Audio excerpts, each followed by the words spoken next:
Mutta alkuun mä haluaisin kysyä muutaman kysymyksen ja nostakaa käsi ylös, jos tämä koskee teitä. Eli kuinka monella on joskus ollut omat kotisivut internetissä? Mikä on? Kotisivut. Eli joku nettiosoite, mihin olette itse kirjoittanut vaikka blogia tai muuta. Yksi käsi nousee. Okei? Okay. Kaksi, no niin. Mulla oli joskus, mutta minä en ole viittinyt pitää. Joo, se riittää täällä nyt.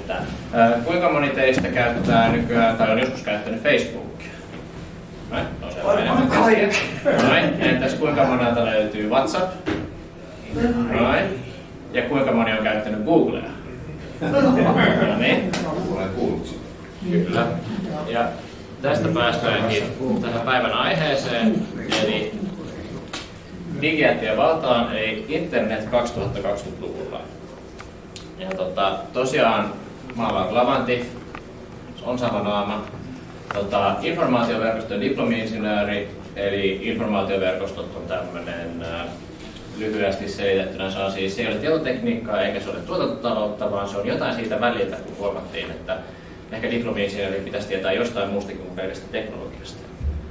Eli, tai niin kuin siellä sanotaan, niin kaikkea vähän, mutta ei mitään kunnolla. Eli jos mulla on jotain aukkoja, että sivistys, niin se johtuu siitä.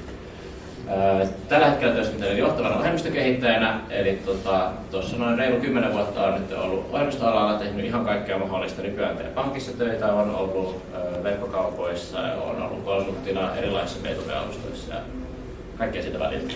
Ja tosiaan lisäksi olen kunnanvaltuutettu Kirkkonummella ja toimin vihreän valtuustoryhmän puheenjohtajana.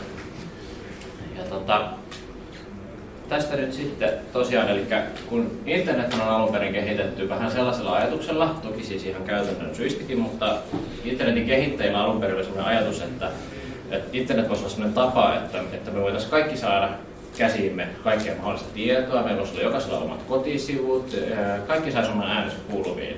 Ja tavallaan se, että kun siihen internetiin liittymiseen ei tarvita muuta kuin tietokoneen omaan vaatehuoneeseen tai vaatekaappiin. Ja laitat sen piuhaan kiinni ja sitten se on netissä. Se ei tavallaan ole sen kummempaa. Tämä on ollut se ihan se perimmäinen lähtöajatus, vähän niin kuin tämmöinen tiedon demokratisointi.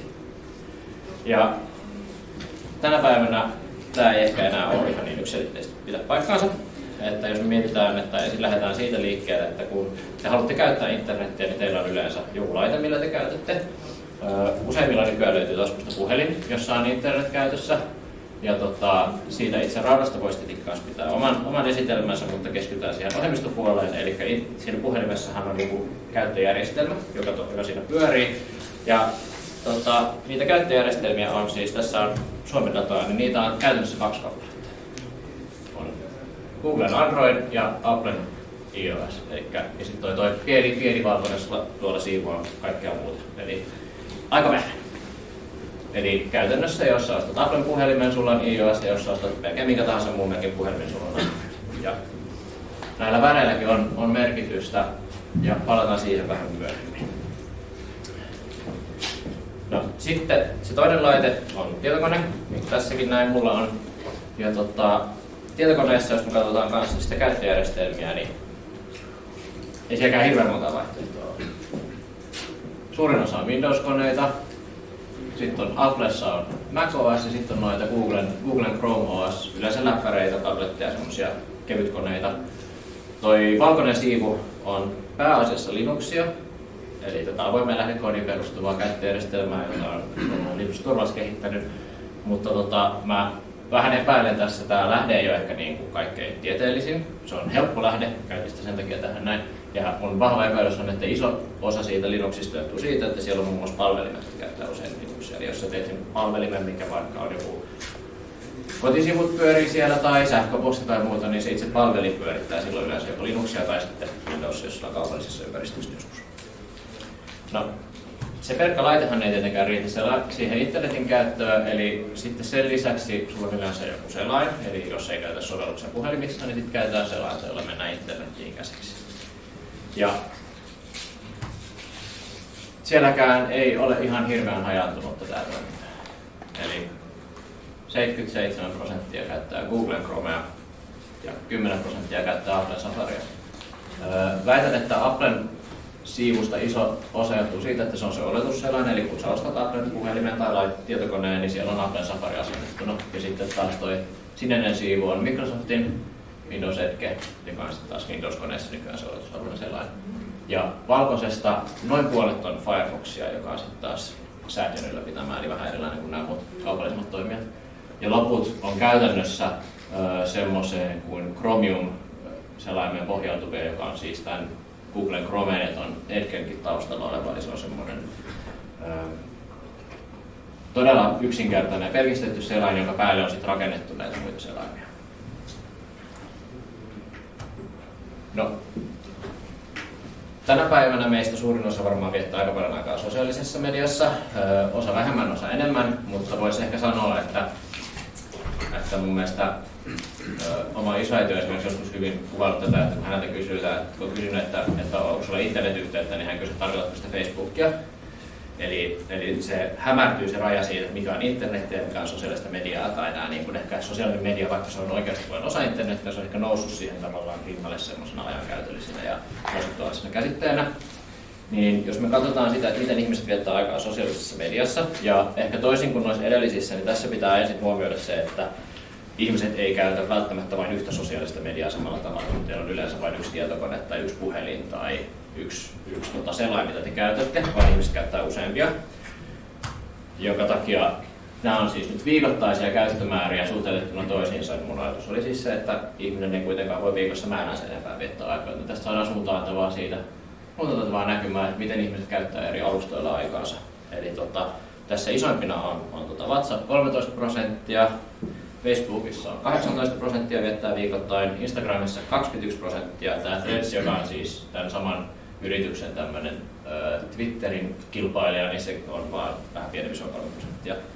Ja sitten täällä on tosiaan kiinalainen TikTok on noussut aika voimakkaasti, Googlen YouTube, jota ei ehkä miellä myöskään sosiaaliseksi mediaksi välttämättä, vaikka onhan sekin sosiaalista mediaa. Ja sitten työkuvioista joillekin tuttu LinkedIn ja sitten entinen Twitter eli nykyinen X. Ja sitten toi Twitch on tuommoinen pelien striimaamiseen tarkoitettu alusta pääsessä, eli ihmiset pelaa tietokonepelejä ja sitten kuvaa itseään, kun ne pelaa tietokonepeliä ja ihmiset toiset katsoo sitä. Ja tuossa on aika iso osa valkoista siivua, mutta siellä on siis erilaisia internetin keskustelupalstoja, Reddittiä, Snapchatia, Pinterest. Osa ihmistä sanoo jotain, osa ei, mutta niitä on kaikkia siis alle 3%. Ne on siis todella pieniä siivuja tästä kokonaisuudesta. Niitä on vaan niin paljon niitä erilaisia vaihtoehtoja, jonka takia se näyttää niin isolta. Ja, no sitten, jos sä et käytä sosiaalista mediaa tai jos sä haluat mennä ensimmäisen kerran sosiaaliseen mediaan, vaan sä käytät muuten internetiä, niin yleensä sä haet sen sun sivu, mihin sä menet. Et harva enää muistaa ulkoa internet-osoitteita, joitain toki perinteisempiä facebook.com tai muita, mutta jos sä haluat hakea jotain tietoa, että mitä tapahtui vuonna 1995 vaikka, niin sä kirjoitat jonnekin sen ja etit tätä tietoa, niin tässä ollaan taas erittäin keskittyneet. Googlella on melkein 90% käyttökerroista. Ja ei ole ehkä sattumaa, että Googlesta on tullut myös termi, eli harva puhuu, että mä haen tietoa, vaan me googlataan tietoa. Tuo toinen siivu tuolla sininen on Bing, jossa on, siinä on taas se, että se on Microsoft tai Windows-koneiden oletushakukone, ja voisin olettaa, että aika moni vaikka korporaatiotöissä oleva ihminen niin ei jaksa vaihtaa, tai kaikki ei jaksa vaihtaa sitä hakukonetta, jonka takia se on vain iso se luku. Muissa on, kaikissa on jotain alle 3% käyttömääriä muissa hakukoneissa, ne on tosi pieniä määriä.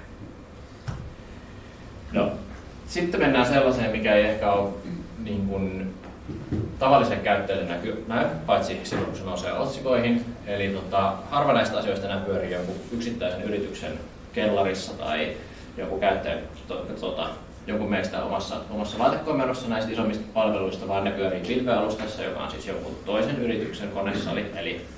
Eli tämä kuuluisa pilvi, niin tämäkin on aika keskittynyt.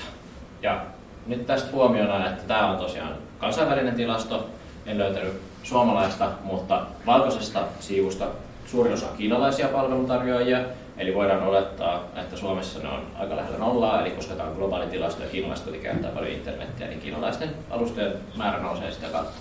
Ja Suomessa täällä on siis Amazonin AWS, Microsoftin Azure ja Googlen Cloud, ja Azure on esimerkiksi Suomessa julkishallinnon suosima palvelu, joten se on paljon isompi Suomessa.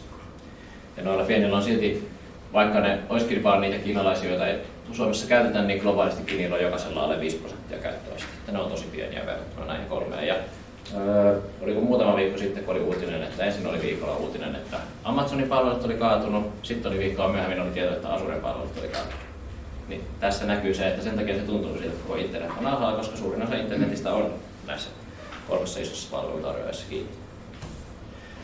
No sitten vähän ennakoiden iltapäivän ohjelmaa ja muutenkin tätä internetin ja kaiken teknologian kehitystä, niin nykyinen uusi iso teknologia on tietenkin tekoäly.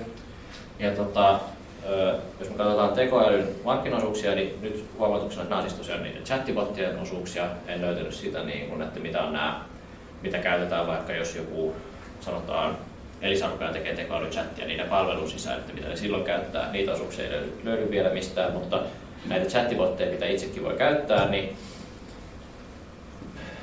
näissäkin ollaan aika yhden varassa. Eli tämä on OpenAI:n ChatGPT, joka oli se, joka tämän koko boomin aloitti, niin se on yhä erittäin suvereeni.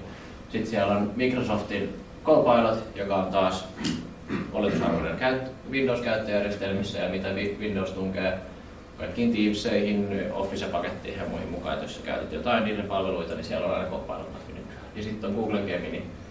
Pienemmät on tuossa valkoisessa, siellä on muun muassa Perplexity ja sen sellaisia.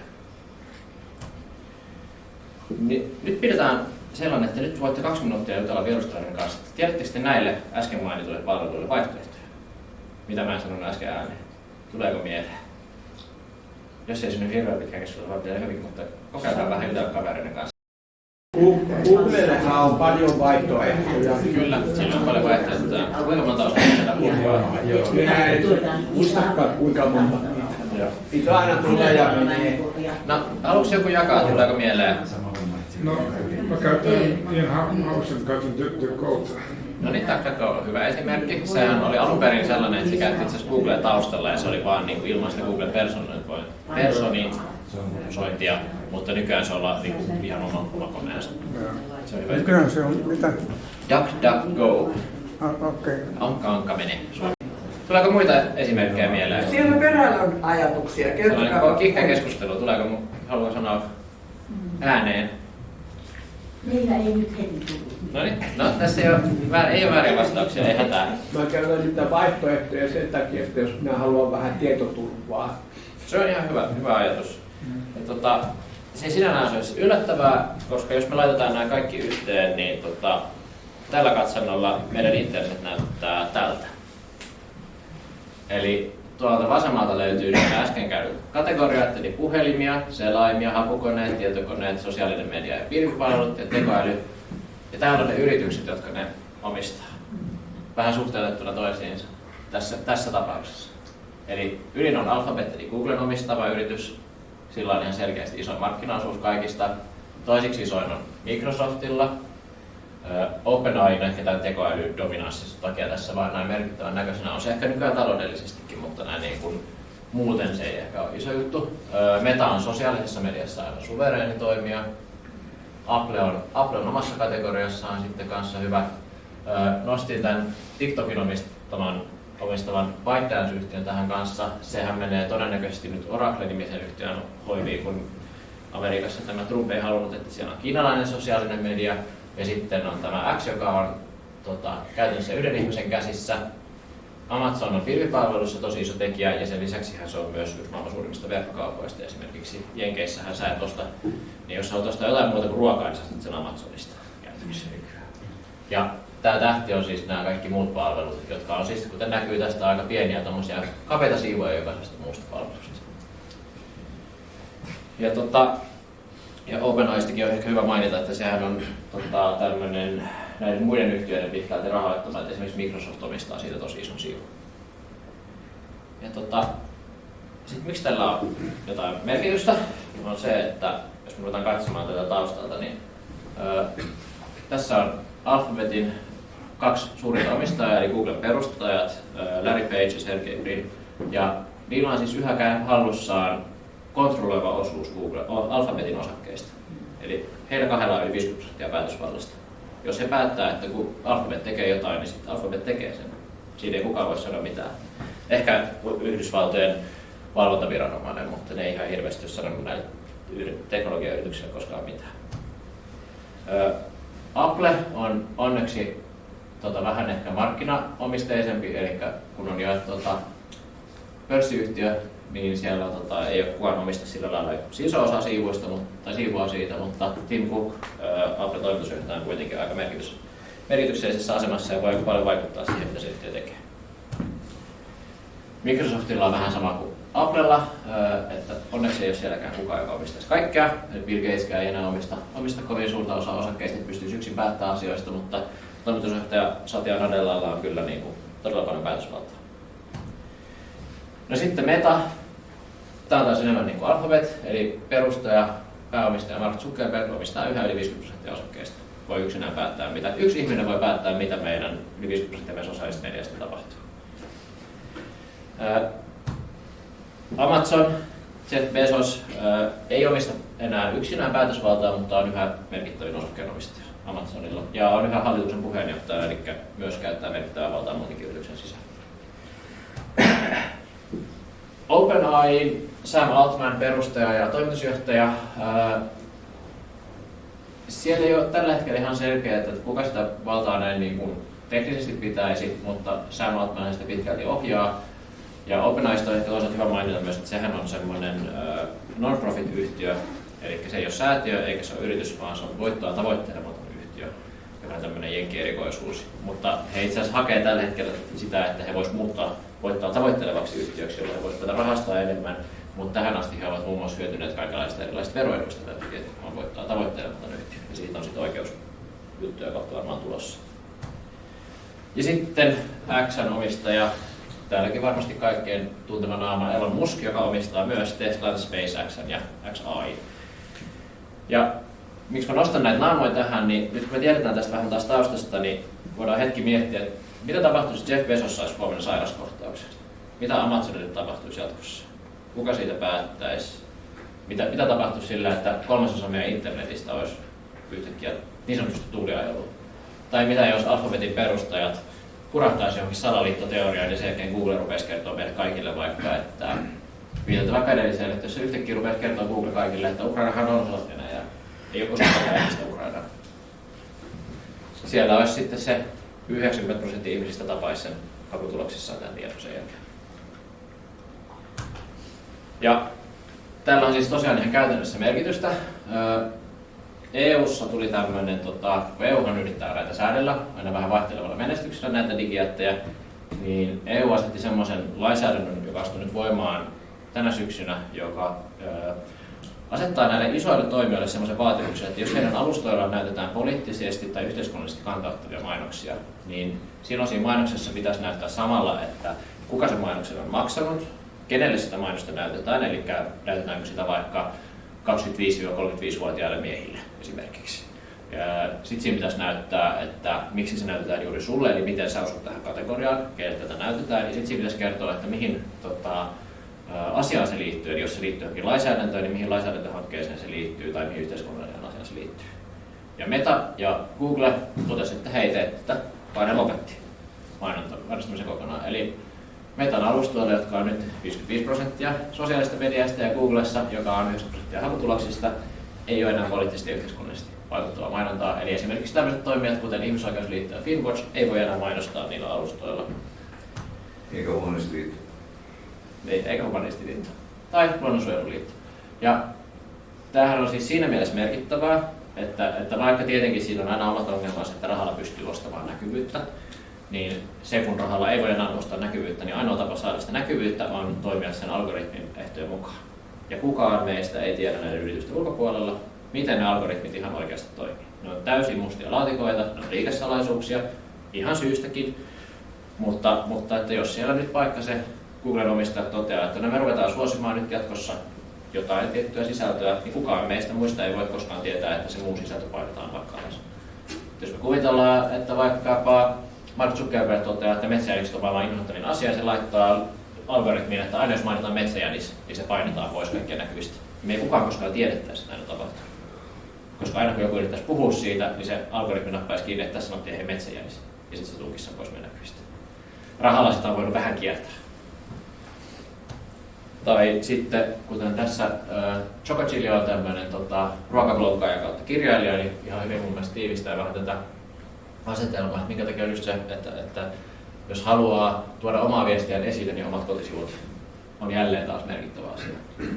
Ja tämä on toisaalta tosi surullista, koska sitten taas tämmöisille niin pienille yksittäisille toimijoille, niin kuin Jogotille tai vaikka mullekin, niin olisi meille paljon helpompaa, jos me voitaisiin vaan pitää yhtä alustaa pystyssä. Voisi käyttää vain yhtä hommaa. Et mäkin tuossa laskin, että mulla on 7 eri sosiaalista media-alustaa, mitä mä käytän tällä hetkellä, plus mun kotisivut.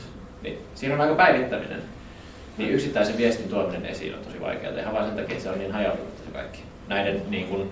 Näiden välillä, tai kun jokaisessa on pakko tehdä sitä, jos haluaa saada sen vaikuttavuuden, koska niissä jokaisessa on aina omat algoritminsa, jotka on aina vähän eri lailla semmoisia. Onneksi on olemassa vaihtoehtoja, eli mä olin näillä katsonut valmiiksi, eihän tämä mäkään näitä kaikkea ulkoa osaisi. Mutta selaimissa, kuten mainittu, oli Firefox esimerkiksi on hyvä vaihtoehto. Sekin on toki, että jos haluaa ajatella irtautumista Yhdysvalloista, mikä on ollut yhdessä vaiheessa tässä viime aikoina trendissä, tai nousevassa suosiossa, niin Firefox on sinällään myös amerikkalainen tuote, mutta se on onneksi säätiön ylläpitämä. Sitten tuossa on tuommoinen Vivaldi-niminen selain, joka on sitten taas norjalainen. Se on taas ihan oma juttu. Mä en ihan rehellisesti ole koskaan käyttänyt sitä, mä en osaa sanoa kuinka hyvä se on, mutta mä tiedän, että se on niinku näistä pienistä suosituimpia tällä hetkellä. Googlen hakukoneelle on paljon vaihtoehtoja, kuten sanottiin. Pari esimerkkiä on saksalainen Ecosia, joka on erikoistunut tämmöiseen, että mun mielestä oli se, että he istuttaa puun aina, kun sä teet hakutuloksen, tällainen niin tilastollisesti. Ja sitten on tämä Quant, tämmöinen ranskalainen, että se on hauska, jos näitä rupeaa etsimään, niin Ranskasta löytyy ihan kaikki. Koska Ranska ei ole vieläkään päästänyt irti suurvaltastatuksesta. Heillä on yhä tämä ajatus, että ovat hegemoninen valtio. Instagramille on tuommoinen vaihtoehto Pixelfed, joka on avoimen lähdekoodin perustuva. Sen käyttäjämäärät on toki pieniä ja se on tässä vähän kanssa ongelma, että kaikissa sosiaalisissa medioissa, jos sun kaverit ei ole siellä, niin siellä on tosi vaikea olla. Sitten näille lyhytviestipalveluille, niin kuin Twitter ja Threads, niin niille on onneksi vähän enemmänkin vaihtoehtoja. Blue Sky, taas valitettavasti amerikkalainen, jos sitä haluaa ajatella, mutta se on voittoa tavoittelemattoman yhtiön perustama. Ja se on rakennettu siten, että kuka tahansa voi perustaa tavallaan oman palvelunsa, joka kytkee siihen, että se protokolla, millä se toimii, on avoin. Ja se on määritelty hyvin. Ja sitten on Mastodon, kuulin puhetta siellä, siitä mainitaan, niin se on avoimen lähdekoodiin perustuva. Ja sitten WhatsAppille on isoin vaihtoehto on ehkä tämä Signal, joka sekin on taas yhdysvaltalainen, mutta sekin on onneksi säätiön pyörittämä. Ja osin avoimen lähdekoodiin perustuva. Sitten on paljon pienempiä sitten eurooppalaisia vaihtoehtoja. Ne on niin pieniä, että sun pitää vähän saada sun kaverit mukaan sinne. Hyvä puoli näissä on se, että EU on tosiaan osana tätä kaikkea lainsäädäntöä, niin EUhan yrittää pakottaa näitä yhteen sopiviksi. Eli siitä on ehkä jotkut lukenut, että WhatsApp rupeaa toimimaan yhteen erilaisten sovellusten kanssa lähiaikoina. Mutta nykyinen trendi Euroopan unionissa ei ehkä ole ihan sellainen, että mä luulen, että tämä kehitys saattaa pysähtyä. Tästä mä voisin jättää teille kotitehtäväksi, koska kukaan ei voi yksin muuttaa kaikkea, mutta jokainen voi tehdä jotain pientä, niin kokeilkaa jotain muuta hakukonetta, kun menette kotiin. Tuossa nyt on 3 vaihtoehtoa, niitä löytyy muitakin. Ihan vaan, se on semmoinen helppo ja yksinkertainen, että harva meistä välittää siitä, että onko se Google-logo vai ei, kunhan ne tulokset vielä. Tuolla voi aloittaa, jos haluaa jotain kokeilla. Kiitoksia. Sitten voi kysyä.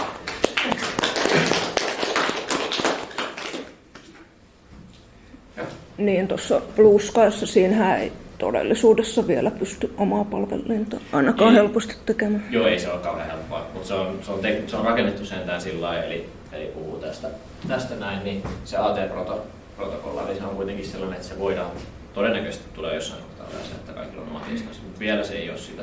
Et Mastodonhan on siinä paljon pidemmällä, että kuka vaan voi laittaa sen oman tietokoneen vaatekaappiin ja pistää sinne oman Mastodon-palvelimen ja se keskustelee kaikkien muiden Mastodon-palveluiden kanssa, jolloin sitten pystyy just keskustelemaan. Onko noita muuten, mitäs noita käyvät on? Onko ne niin kuin määrättyihin koneisiin nämä eri vai noin? No näistä ei onneksi ole mikään enää, että alkaa olla sillä että kaikki löytyy Windows-tietokoneille ja Apple-koneille. Ja sitten suuri osahan on myös sellaisia, että ne toimii selaimen kautta myös. Sitten jos sulla on vaan sopiva selain, tai sitten mikä tahansa selain siitä, mutta jos haluat irtautua kokonaan tavallaan näistä suurista, niin voi ottaa jonkun noista vaihtoehtoisista selaimista ja sitten sen kautta käyttää niitä, jos ei tietokoneelle löydy muuta. Sä sanoit, että jos joku näistä tavallaan internetyhtiöiden amerikkalaisista omistajista niin tiedä, mutta mehän tiedetään, koska Elon Musk Saksan liittopäivävaalien alla viimeksi ihan julkisesti ilmoitti, että hän aikoo suosia AfDn niin kampanjaa niissä liittopäivävaaleissa, että siitä on niin ihan tavallaan pitävää näyttöä, että he tosiaankin puuttuvat siihen tai miten nyt sanoisi, viestintään siellä suosien jotain tiettyjä poliittisia puolueita. Älykkäästä ihmisiksi kuitenkin tämä on melko hölmö, kun se kertoo sen. Niin siis tämä on siis ehkä, mä sanoisin, että Elon Musk on ehkä mun lempihahmo näistä kaikista sen takia, koska hän sanoo ääneen sen kaiken. Et mehän ei oikeasti tiedetä, että me tiedetään, että oikeastaan nämä kaikki oli mun mielestä, kaikki näistä oli Trumpin virkanastujaisissa. Ja lähes kaikki oli siellä eturivissä. Ehkä muistat, että silloin oli paljon uutisia tästä, että siellä oli teknomiljardöörit oli siellä eturivissä. Mutta me ei tiedetä, mitä muuta ne on tehnyt, kuin antanut rahaa Trumpille. Paitsi Elon Musk. Kuinka moni nostaa Aspergeiltä? Mä en tiedä sitä. No, kuka niistä ei ole? Elon ainakin on, se on selvä. Hän on sanonut sen ja siitähän on toki ollut aina paljon puhetta näistä Zuckerbergin sosiaalisista taidoista, mutta kyllä mä luulisin, että siihen vaan sillä ihmismäärällä pitää Yhdysvalloissa perustaa näitä yrityksiä ja muita, ihan todennäköisyyksiä on, että ei Aspergerikin päätyvät näihin asemiin siellä. Onko muita kysymyksiä jos siellä? Joo, kiitos esityksestä.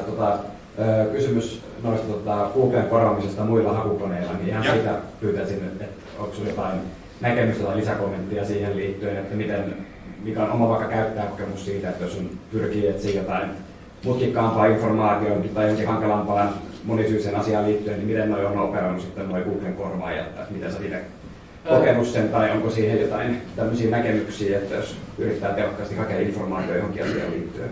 Joo, mä itse siirryin käyttämään DuckDuckGota joskus 5 vuotta sitten, ja mä huomasin silloin oli vielä sitä, että välillä piti mennä Googlen puolelle, että joku oli tosi semmoinen spesifi, just töihin liittyvä teknologinen asia, niin sitten se välillä oli sillä, että se ei löytänyt sitä, mitä mä oletin, että on olemassa se tieto, mutta se ei löytänyt jotenkin Googlea ja se löysi sen.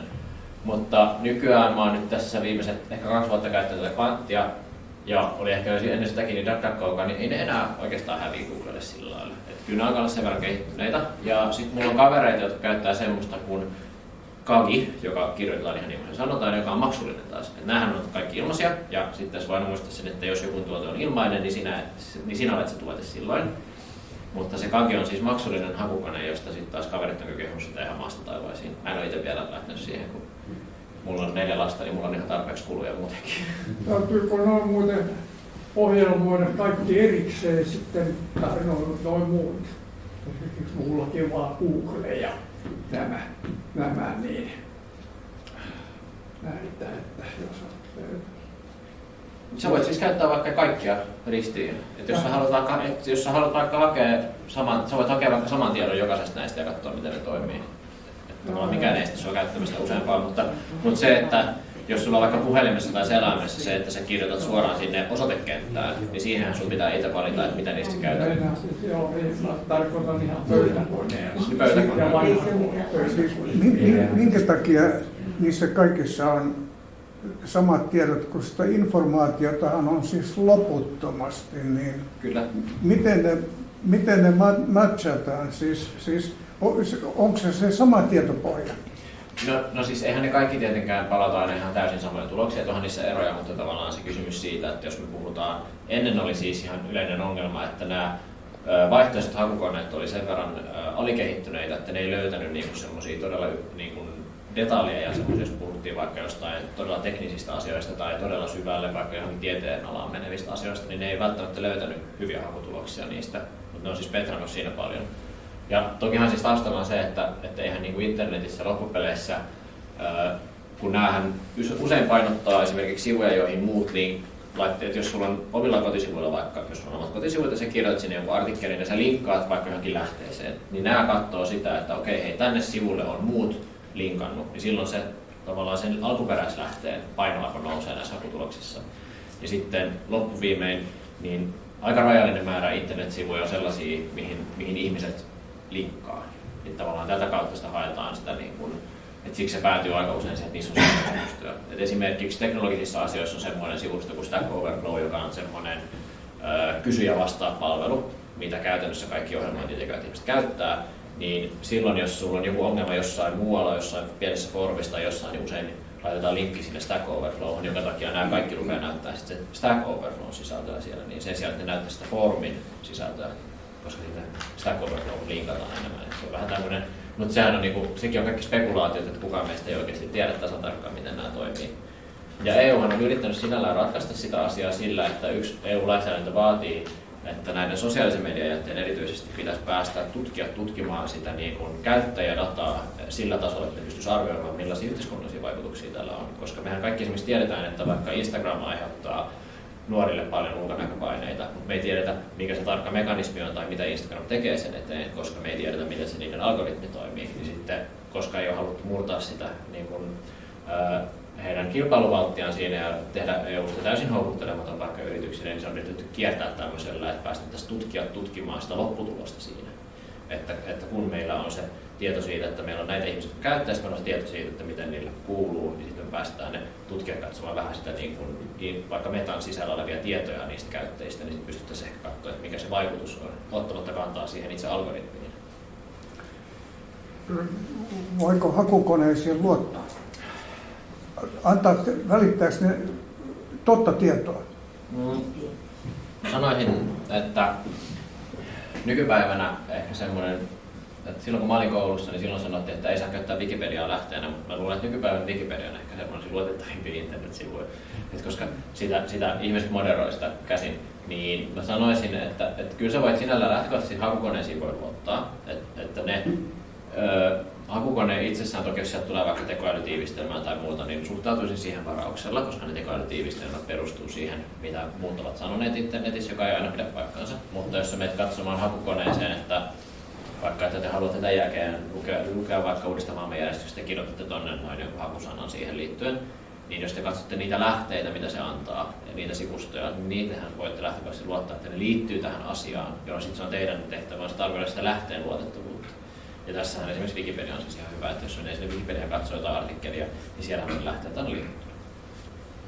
Niin, siis siellä Wikipediassahan saattaa olla kyllä mitä tahansa. Siellä voi olla mitä tahansa, mutta ne hyvät artikkelit on semmoisia, että niissä on se lähde siellä alhaalla liitetty. Joo. Sieltä voisit käydä tarkistamassa, että jos joku on kirjoittanut sinne vaikkapa, että jos nyt keksisin tästä äkkiä, että Donald Trumpilla on 2 vasenta jalkaa, niin siellä pitäisi olla lähde siihen, että mistä se on otettu. Jos siellä on lähdettä, niin sä voit tietää, että ehkä ei ole Donald Trumpilla 2 jalkaa, tai 2 vasenta jalkaa siis. Näin niin kuin täysin osuisena esimerkkinä. Joo. TV sammui aika monelta, että kun laitettiin osta uusi laite tai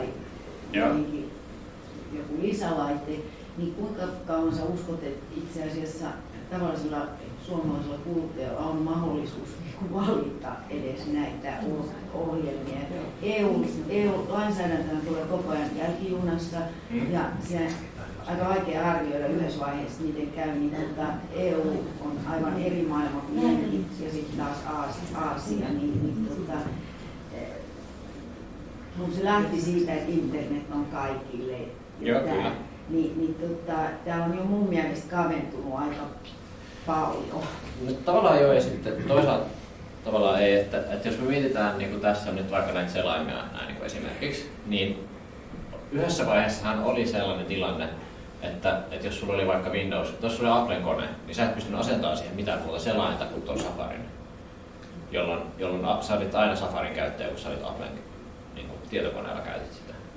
Niin näihinhän on pikkuhiljaa, siis niitä on murrettu sillä, että nykyään niissä on, mä en ole varma, onko siinä taustalla lainsäädäntövauksia, vaan niin käyttäjän vaatimukset. Nykyään kaikkiin tietokoneisiin ja puhelimiin voi käytännössä asentaa melkein minkä vaan vaihtoehtoisen sovelluksen. Että esimerkiksi vaikkapa, jos sulla on Android-puhelin, niin sä voit asentaa siihen jopa eri yrityksen tekemän puhelinsovelluksen, eli sen, mihin sä näppäilet numeron ja soitat, niin sen sovelluksenkin voi nykyään asentaa eri yhtiöiden tekemänä. Että tavallaan se tekninen mahdollisuus siitä, että voi valita mitä käyttää, niin se on ihan hyvä tällä hetkellä. Mä en ehkä siihen ole nähnyt suuntaa, että se tekninen mahdollisuus kaventus, vaan enemmän kyse on siitä, että nämä yritykset,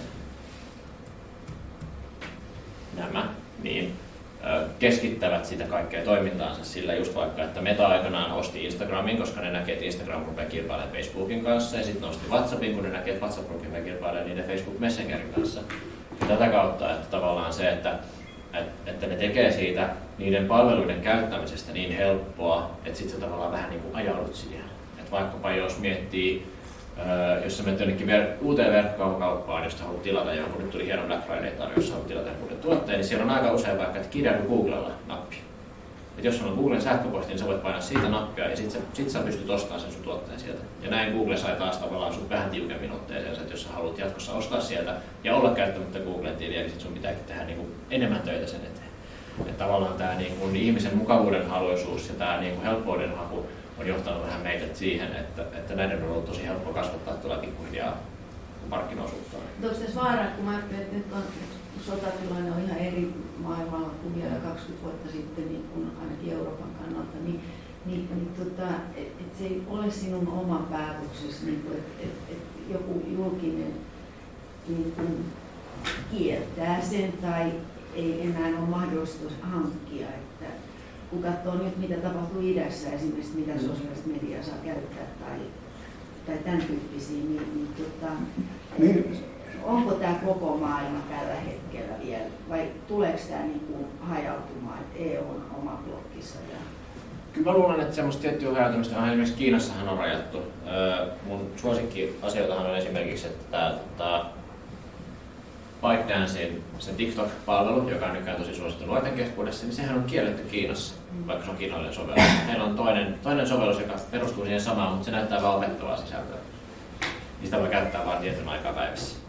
Ja näitä on, mutta se on ehkä enemmän semmoinen totalitaarisempi valtio. Mä sinällään olen huolissani, että vaikka Yhdysvalloissa on tosi polarisoitunut esimerkiksi toiminta, niin mä en ole sinällään huolissani siitä, että siellä lähettäisiin, että siellä on kuitenkin se vanha historia semmoisesta antitrust-ajattelusta, minkä takia siellä on niitä kaikkia erilaisia lainsäädäntöjä, millä voi purkaa yrityksiä, kun niillä on ollut niitä semmoisia, että on ollut vaikka vain yksi rautatiefirma tai vain yksi kaapelifirma tai jotain vastaavia, niin siitä on semmoista tiettyä niin kuin monopoliasemaa vastaan riitelyä tai niin kuin hankaamista on siellä, mutta se ei vaan ole ehkä ulottunut vielä näihin teknologiayrityksiin. Sä sanoit tuossa jossakin kohtaa, että Euroopan unioni harjoittaa tiettyä säätelyä Kyllä. tällä alalla. Kerro hiukan siitä, hyödymmekö me siitä, mitä Euroopan unioni tekee? Pitäisikö sen tehdä enemmän vai vähemmän? Ehdottomasti hyödytään. Pitäisi tehdä sekä enemmän että vähemmän, on mun vastaus. Tällä helppo vastaus.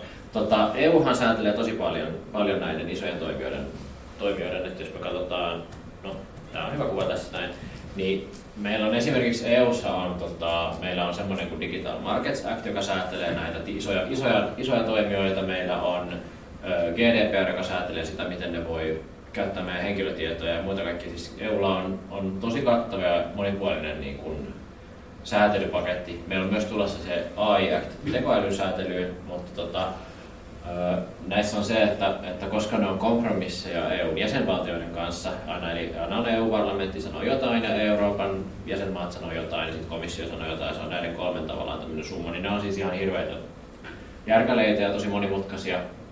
Tavallaan sitä voisi yksinkertaistaa ja se olisi ehkä tervettä, että se yksinkertaistettaisiin.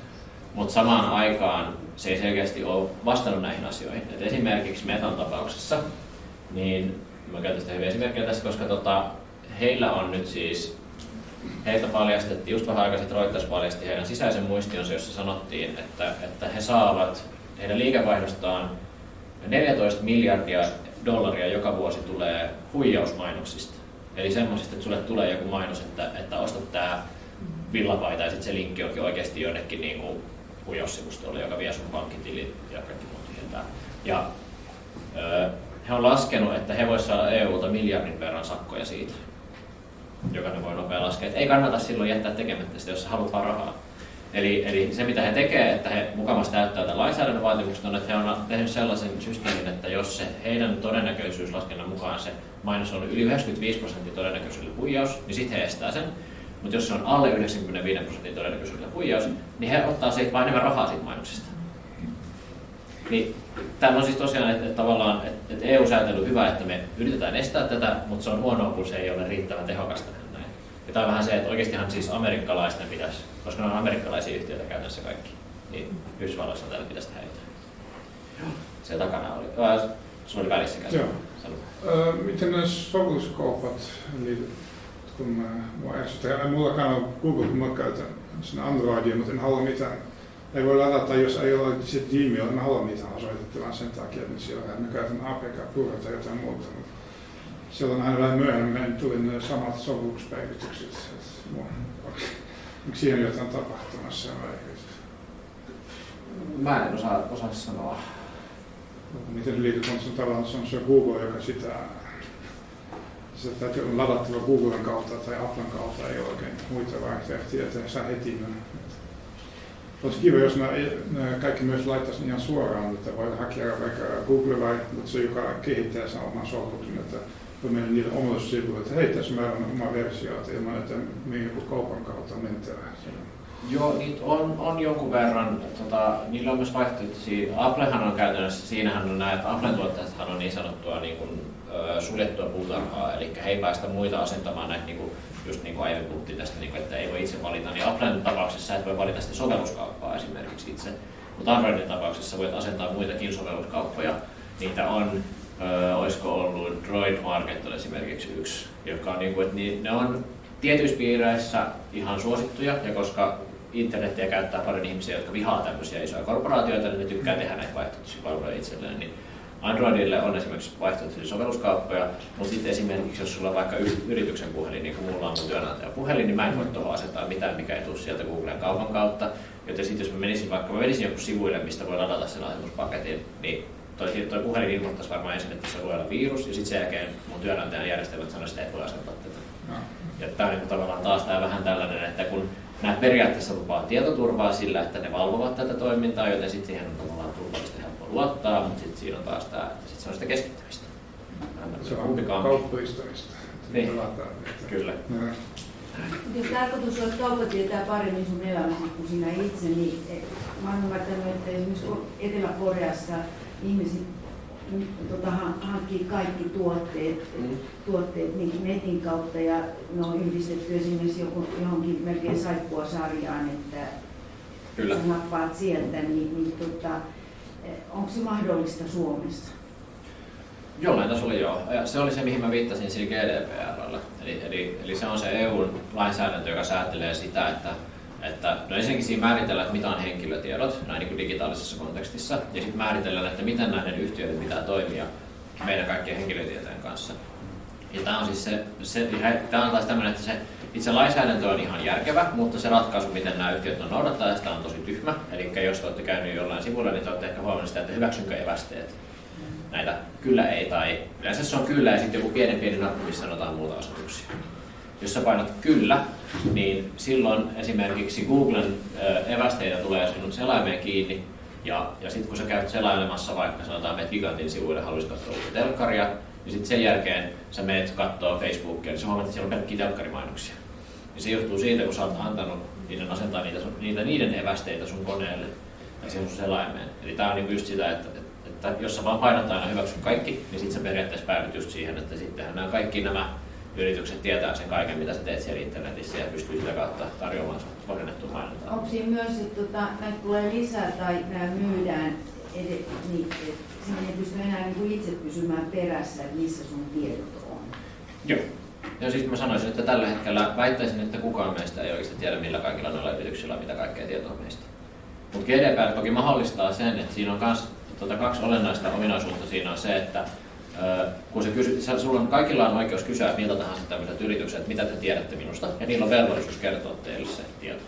Se on yleensä piilotettu tosi hyvin, ja sitten siinä voi olla joku, että siinä menee viikko, että he ilmoittaa ne tiedot sulle, mutta siis esimerkiksi siitä on välillä juttuja, että ihmiset on internetissä kertoo vaikka, että he on pyytänyt tällaista tietoa vaikka Metalta, niin heiltä on tullut joku niin kuin 10 CD-levyistä kotiin, että tässä on kaikki, mitä tiedetään susta. Ja sitten toinen on tärkeä on tämä niin sanottu right to be forgotten, eli kaikilla meillä on nykyään oikeus, kiitos EU-sääntelyn, ilmoittaa millä tahansa näistä yrityksistä, että unohtakaa kaikki, mitä te tiedätte musta. Mutta koska se on yleensä just siten, että jos sä meet vaikkapa just Gigantin, Powerin tai muun vastaavan sivuille, niin heillä on joku Googlen palvelu, mitä he käyttää. ja sitten sä painat hyväksyn evästeet, niin sä et edes tiedä, että silloin sun koneelle on tullut myös Googlen joku palvelun kautta sitä, että Google pääsee sitä kautta sun tietoihin käsistä. Vaikka sä et käyttäisi Googlea ollenkaan itse, mutta jos sä menet jonnekin sivustoon, joka käyttää jotain Googlen analytiikkapalvelua tai mainospalveluita, ja sä hyväksyt ne evästeet, niin sitten Google tietää kaiken susta sen jälkeen. Kuinka paljon on vielä vaikka tästä hakkerointia tämmöiset, että joku muu kerää sieltä vielä? No mä ehkä sanoisin, että se ei ehkä niinkään ole tähän ehkä niin merkityksellinen. Toki niin kun näissä, kun on ollut tämmöisiä, mitäs nämä on, näitä on paljastunut, Ylehän oli esimerkiksi tutkinut nyt näitä huijaustehtaita, mitä on jossain Georgiassa tai jossain on näitä, missä ihmiset soittelee sulle, että hei, täältä pankista terve, että voit laittaa rahaa, niin nehän toimii nykyään tosi ammattimaisesti. Niin mä en sinällään olisi yllättynyt, jos ne ostaa näistä sitä samaa tietoa, mitä nämä myy muillekin, kun nämä myös myy sitä tietoa. Että osa myy suoraan sitä tietoa, että jos haluat tietää vaikka, että kuinka paljon vaikkapa Helsingissä asuu heteromiehiä iältään tämän verran, niin sä voit ostaa sen tiedon näistä jostain todennäköisesti, mutta sen lisäksi ne myy sitä, jos et sä voit mainostaa niille tietyille ihmisille, jolloin sit sä voit saada sen just vaikka metan huijausmainoksen kautta. Sä voit laittaa sinne, että näyttäkää tätä meidän mainosta kaikille tämän vaikkapa yli 80-vuotiaille pääkaupunkiseudun ulkopuolella asuville suomalaisille. Ja sitten kaikki, ketkä klikkaa sitä mainosta, niin sitten niiden tiedot tulee sinne jonnekin georgialaiseen puhelinfarmiin, josta ne sitten rupeaa soittelemaan, että hei, meillä olisi täällä pankissa tämmöinen juttu, ja sitten se rohka meni. Anteeksi, mä valtaan tätä ilmatilaa, mutta mä olisin lähinnä kysynyt siitä, että mä törmäsin siihen, että Karttapiste Hellistä näki aikaisemmin niin pienasuntojen niin omistajatiedot tai ketä siellä asuu. Ja Ruotsissa sä saat sieltä kaiken, koulutuksen, iän, kaiken, niin, ja Ruotsikin on EU-ssa, niin ilmeisesti näitä ei kauhean hyvin sit taas, että mailla on aika paljon kuitenkin vielä niin mahdollisuus itse toimia eri tavalla. Joo, ja sittenhän taas on esimerkiksi tosi monet noista on sellaisia, että vaikkapa se GDPR, niin se ei koske itse asiassa julkisia toimijoita ollenkaan.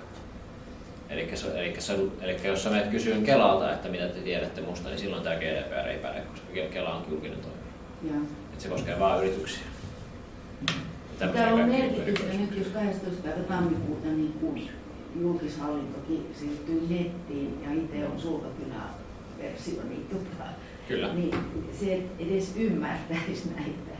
Kyllä se on se, että se on tässä se, että mä oon itse ehkä ajatellut tätä sillä, että tätä voisi verrata vähän siihen, että jos me ajatellaan niin vaikka miten kaupungit on rakentunut pikkuhiljaa, niin jossain kohtaahan tajuttiin, että tästä ei tule mitään, jos tätä ei säädellä jollain tasolla. Että tuli kaavoitukset ja tuli tielainsäädännöt tai muut, että jokaisen pitää ajaa tietyllä puolella tietää tällaista näin, mutta internet on kehittynyt jotenkin niin hirveän vauhdilla, että lainsäädäntö on koko ajan jäljessä siitä, että meillä on tosi vähän sääntelyä siihen. Toisaalta siinä on hyvät puolensa, että ei ole liikaa sääntelyä, mutta sitten se on just tämä, että se johtaa tavallaan epätarkoituksenmukaisiin ratkaisuihin siinä, kun kukaan ei ole kontrolloimassa sitä suuntaa, mihin tämä kokonaisuus menee. Ihan lyhyesti. Okei, lyhyesti. Koska nämä tekneetit saadaan verolle, kun ne ei maksa veroja mihinkään, vaikka ne tosiaankin tekee miljardeja? Sitten kun Yhdysvalloissa vaihtuu valta, taas mun vastaus. Siis periaatteessahan se, onko se FCC, mikä Yhdysvalloissa määrittelee tätä, että pitäisikö joku yritys pilkkoa tai saako tehdä yrityskaupat, niin sehän on se viranomainen, joka siellä on perinteisesti. Sehän on esimerkiksi, mun mielestä oliko se AT&T ja Verizon on nykyään 2 eri yritystä sen takia, että se on todennut, että heitä ette voi pitää koko operaattoriverkkoa hallussa yhdellä firmalla, niin se on pilkkonut ne.